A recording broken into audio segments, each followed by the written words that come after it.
Hello, welcome again. This is lecture number 3 of part number 3. Here we will discuss about the cell selections of a data frame. In the last video we have discussed couple of things like selecting a column of a data frame, selecting a row by iloc and iloc. Make sure that you have watched the video. So before going to the lectures, I already have a CSV file and I'm importing a data from, and I will run this cells. So you can see I have a data frame index, data underscore 1, data underscore 2 are columns, 0, 1, 2, 3 are index. So let's assume that I want to select this geo index and column number index, like this 10, right? So what I can do is just data from dot at and the big bracket and then the index and then the name of column. So let's run this. Let's run this, and you see that I have selected the 10. So let's assume that you want to select 1 and data underscore 1. So you will say 1 and then you can say data underscore 1.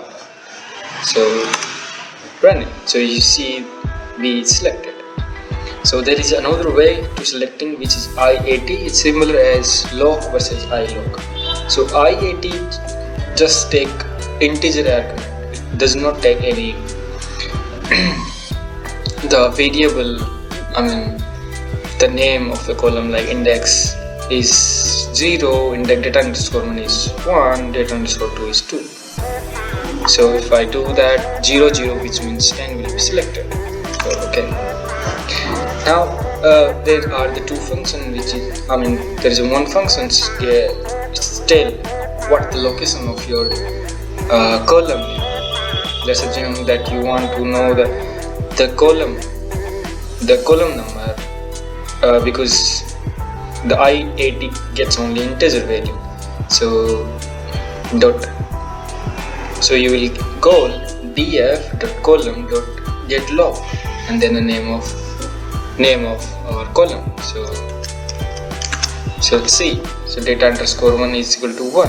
If you say data underscore 2, then it will give 2, right?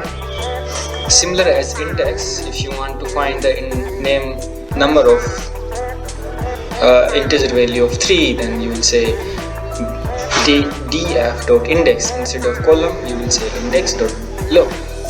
Here is 3, and because the index are integer, if there is something other than integer, then you will say you have to pass the name of column. So what is the difference between iloc versus iat, right? So the basic difference is you can select iloc, the cell locations from iloc and as well as iat, but there is a time difference. So if you run this, so first I will use the iloc functions and will select 0, 0. So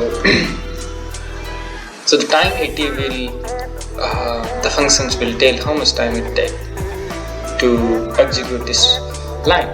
So it's take around 68 microsecond, and if I run .at, and you will get that there's a less time, 46 seconds, right? If this is a small data frame, if it is big, then iloc will get a more time. So that's it. Thank you so much. See you in the next video.